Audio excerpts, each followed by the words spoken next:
How to delete your Telegram account. Hello everybody, welcome back to my channel. This is me Pipin Basnet, and today I'll guide you on how you can easily delete your Telegram account. Now if you try to do it from within the app, as you can see here, you won't be able to delete your account. There is no any option to delete your account here.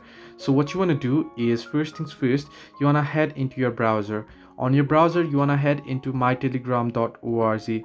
mytelegram just You can search in mytelegram.org. You don't need to type in anything. mytelegram.org, and if you search for it, you'll get the very first link there, mytelegram.org. You want to tap on it, and once you do so, you want to enter in your phone number here with your country code. So +977 is my country code, and my phone number is. Once you do so, you want to tap on next. Once you tap on next, you'll get the confirmation code. Now you want to get this confirmation code on your mobile, so keep in mind, you want to open up your Telegram. Once you open up Telegram here, you can see your app just got a code. You'll get it on within the application here.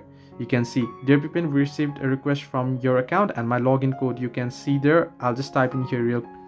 Once you copy the code, what you want to do is you want to head back to the browser, and on the confirmation code you want to go ahead and long press, and you want to paste the code, and you can type in select the remember me option. However, you're going to delete your account, so simply tap on sign in. Once you do so, you can see various options, 3 different API development tools, delete account option. Simply tap on delete account option, and it'll ask you why you want to delete your account. Just simply enter in why you are living, and simply tap on delete your account, and your account will be deleted. So this way you can delete your Telegram account. Hope this helped you. Do like and subscribe, and do not forget to leave a comment down below if you have any further issues.